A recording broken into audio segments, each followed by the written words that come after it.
അല്ല, യൂത്ത് കോൺഗ്രസ് എന്ന് പറയുന്ന സംഘടനയെക്കുറിച്ച് ഞാനൊന്നും മോശമായിട്ട് പറയാൻ ഉദ്ദേശിക്കുന്നില്ല. കാരണം ഒരു സംഘടനയാണല്ലോ, അതിൽ പ്രവർത്തിക്കുന്ന നിരവധി പേരുണ്ട്. രാഷ്ട്രീയമായ വിയോജിപ്പ് യൂത്ത് കോൺഗ്രസിനോടുണ്ട്. പക്ഷേ ആ സംഘടനയാകെ മോശമാക്കി പറയാനുള്ളൊരു അവസരമായിട്ട് ഞാൻ ഇതിനെ ഉപയോഗിക്കാൻ ആഗ്രഹിക്കുന്നില്ല. കുറേ പേര് അതിനു വേണ്ടി കഠിനാധ്വാനം ചെയ്യുന്നുണ്ട്. ഏതൊരു സംഘടനയാകുമ്പോഴും അതിൽ കഠിനാധ്വാനം ചെയ്യുന്നുണ്ട്. പക്ഷേ SFI അത് വളരെ ശരിയാണ്. SFI മാതൃകയാക്കേണ്ട ഒരു സംഘടനയാണ്. അത് ആർക്കും മാതൃകയാക്കാൻ സാധിക്കുന്ന ഒരു സംഘടനയാണ്.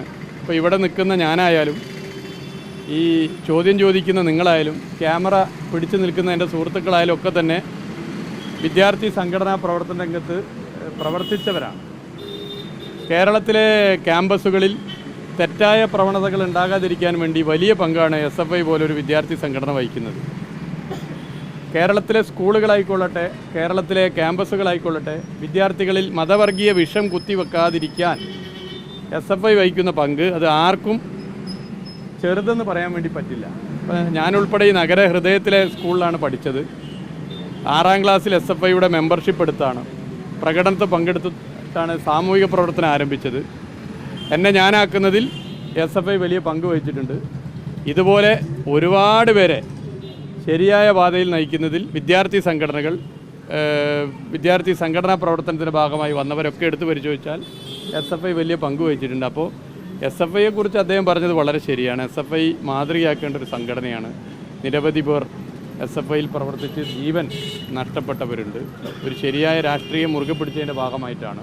ഈ കോഴിക്കോട് ജില്ലയിലുമുണ്ട്. നിരവധി പേർ ഭീകര മർദ്ദനമേൽക്കേണ്ടവരായിട്ടുണ്ട്. നാടിൻ്റെ മതസാഹോദര്യത്തിന് വേണ്ടി SFI വലിയ പങ്ക് വഹിച്ചിട്ടുണ്ട്. അപ്പോൾ അത് പറഞ്ഞതിനോട് ഞാൻ യോജിക്കുന്നു. മറ്റേ യൂത്ത് കോൺഗ്രസിനെ ആക്ഷേപിച്ച് പറയാൻ വേണ്ടിയിട്ടുള്ള ഒരവസരമായി ഞാനിതിന് ഉപയോഗിക്കാൻ ആഗ്രഹിക്കുന്നില്ല. അല്ല, താഴെത്തട്ടിലുള്ള SFIയുടെ പ്രവർത്തനം നമ്മൾ എടുത്തു പരിശോധിക്കും. ഇപ്പോൾ SFIയുടെ അഖിലേന്ത്യാ സമ്മേളനം ഈ കോഴിക്കോടാണല്ലോ നടന്നത്. അതിൻ്റെ സംഘാടനത്തിൽ SFI വിദ്യാർത്ഥികൾ വഹിച്ച പങ്കുണ്ട്. ഞങ്ങൾ ഇങ്ങനെ വലിയ കളക്ഷൻ എടുക്കാതിരിക്കാൻ തീരുമാനമെടുത്തു. വീടുകളിൽ പെട്ടി വെച്ച്, ഒരു മാസം മുമ്പ് പെട്ടി വെച്ച്, ആ പെട്ടിയിൽ ഓരോ വീട്ടിലും വ്യാപാര സ്ഥാപനത്തിൽ ഇഷ്ടമുള്ളവർ ചെറിയ തുക ഇട്ട് ഒരു മാസം ആ പെട്ടി നിറഞ്ഞ് ആ പെട്ടി കളക്ട് ചെയ്തിട്ട് ആ ചെലവിലാണ് സമ്മേളനം നടത്താൻ തീരുമാനിച്ചത്. എത്ര ഗംഭീരമായിട്ടാണ് ഈ SFIയുടെ വിദ്യാർത്ഥികൾ ആ പ്രവർത്തനം ഏറ്റെടുത്തത്. പെട്ടി വെക്കാൻ പോയി, ഓരോ ആഴ്ചയിലും പോയിട്ട് പെട്ടിയിൽ പൈസ ഇടണം, മറക്കരുത്, ഞങ്ങളുടെ സമ്മേളനം നടത്താനാണെന്ന് പറയുന്നു. അങ്ങനെ ഒരു മാസം ചിട്ടയായ പ്രവർത്തനം നടത്തി. 2 ലക്ഷം പെട്ടിയാണ് കോഴിക്കോട് ജില്ലയിലെ വിവിധ വീടുകളിൽ സ്ഥാപനങ്ങളിൽ വെച്ചത്. അതിൽ നിന്നും കിട്ടിയ പണം കൊണ്ട് മാത്രമാണ് ആ സമ്മേളനം നടത്തിയത്. അത് SFIയുടെ ഒരു സംഘടനാ വർക്കാണ്. അത് നമ്മൾ കാണാതിരുന്നുകൂടാ. അതിന് നമ്മളെല്ലാവരും സഹായിച്ചിട്ടുണ്ട്. SFIയെ സ്നേഹിക്കുന്ന, സമ്മേളനം വിജയിക്കണമെന്ന് ആഗ്രഹിക്കുന്ന സംഘാടക സമിതി എല്ലാവരും സഹായിച്ചിട്ടുണ്ടെങ്കിലും SFIയുടെ അത്തരം പ്രവർത്തനം നമ്മൾ കാണാതിരുന്നുകൂടാ. അപ്പോൾ അത് സമൂഹത്തിൽ എല്ലാവരും അറിയുന്ന കാര്യമാണ്. SFI പോലൊരു സംഘടന ഇപ്പോൾ നടത്തിക്കൊണ്ടിരിക്കുന്ന ഇടപെടൽ പൊതുവെ ആളുകൾ അംഗീകരിക്കുന്നു. അല്ല, ഞാൻ പറഞ്ഞല്ലോ, നമ്മൾ SFIയെ പ്രത്യേകിച്ച് വിദ്യാർത്ഥികൾക്കൊക്കെ നിർഭയം അണിനിരക്കാൻ പറ്റുന്ന ഒരു സംഘടനയാണ് SFI. കേരളം ഒരു മതവർഗീയ കലാപഭൂമി ആകാതിരിക്കുന്നതിന് കേരളത്തിലെ ക്യാമ്പസുകൾ ഉൽപ്പാദിപ്പിക്കുന്ന വിദ്യാർത്ഥികൾ വലിയ പങ്ക് വഹിക്കുന്നുണ്ട്. കേരളത്തിൻ്റെ മതനിരപേക്ഷതയെ ഉൽപ്പാദിപ്പിക്കുന്ന ഫാക്ടറികളാണ് കേരളത്തിലെ കലാലയങ്ങൾ. അതിൽ SFI വലിയ പങ്കല്ലേ വഹിക്കുന്നത്. അപ്പോൾ ഞാനായാലും നിങ്ങളായാലും രാഷ്ട്രീയമായി SFI എതിർക്കുന്നവരായാലും SFI എടുക്കുന്ന ഇത്തരം നിലപാടുകളെ പിന്തുണക്കുന്നത് സ്വാഭാവികമാണ്. SFI ഒരു മാതൃകാ സംഘടന തന്നെയാണ്. ഓക്കെ,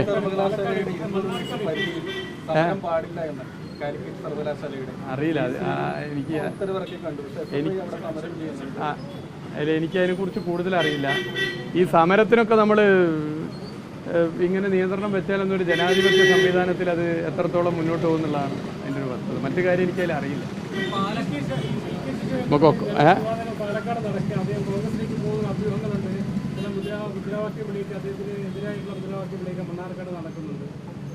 അത് അവർ തന്നെ പറയട്ടെ. ഇനി അതല്ല, അത് അവർ തന്നെ പറയട്ടെ.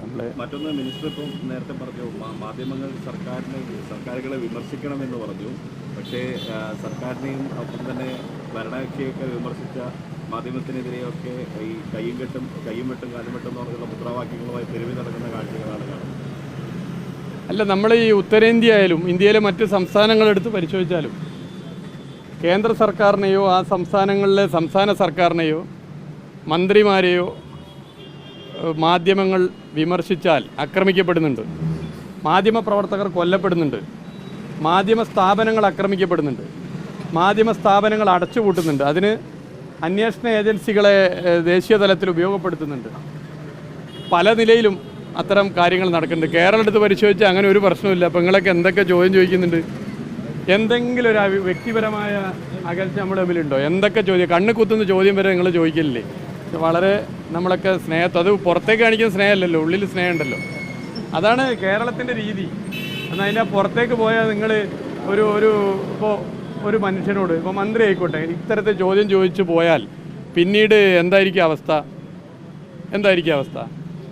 ഇപ്പോൾ മറ്റൊരു സ്റ്റേറ്റിൽ ഒരു മന്ത്രിയോടോ അല്ലെങ്കിൽ കേന്ദ്രമന്ത്രിയോടോ ഇങ്ങനെ അവർക്ക് ഇഷ്ടപ്പെടാത്ത എന്ന് നിങ്ങൾ കരുതുന്ന ഒരു ചോദ്യം ചോദിച്ച മാധ്യമപ്രവർത്തകൻ്റെ അവസ്ഥ എന്തായിരിക്കും? കേരളത്തിൽ എന്താ, നമ്മളിപ്പോൾ ഇവിടെ അതിന് ശേഷം ഒരുമിച്ച് ചായ അടിക്കുന്നു, നമ്മൾ സംസാരിക്കുന്നു, ഇപ്പോൾ ഒരുമിച്ച് ഒരു പരിപാടി പങ്കെടുക്കുന്നു. അപ്പോൾ അതിനെല്ലാ സ്വാതന്ത്ര്യമുണ്ട്. മാധ്യമപ്രവർത്തനത്തിൽ ഒരു സർക്കാരിനെ വിമർശിക്കാനോ മന്ത്രിമാരെ വിമർശിക്കാനോ തെറ്റ് ചൂണ്ടിക്കാട്ടാനോ ഒക്കെയുള്ള അവകാശം മാധ്യമ പ്രവർത്തകർക്കുണ്ട് എന്ന് കരുതുന്ന സർക്കാരാണ് LDF സർക്കാർ. എന്നാൽ രാഷ്ട്രീയ ദുഷ്ടലാക്കോട് കൂടിയുള്ള നിലപാട് വരുമ്പോൾ അതിനെ ഞങ്ങൾ തുറന്നു തീർക്കും. നിങ്ങളോട് തന്നെ ചോദിക്കുക, അത് ഇനിയും തുടരും. അത്തരം ആരോഗ്യകരമായ മത്സരം, ആരോഗ്യകരമായ ഒരു ഫൈറ്റ് നമുക്ക് തുടരാം. അതിൽ നിങ്ങൾക്കും അഭിപ്രായ വ്യത്യാസമില്ലല്ലോ, നമുക്കുമില്ല. പക്ഷേ അതൊരു തരത്തിലും ഒരു വ്യക്തിപരമായ ശത്രുതയായി മാറാറില്ല, നമ്മളെ ഭാഗത്തുനിന്ന് മാറാറില്ല. അത് മാറാതെ നമുക്ക് ഈ സംവാദവും ഈ വിമർശനവും ഒക്കെ നമുക്ക് തുടരാം. Okay, thank you. ഇതിപ്പോൾ നല്ല ലെവലിൽ നിൽക്കുമ്പോൾ അവസാനിപ്പിക്കുന്നതല്ല.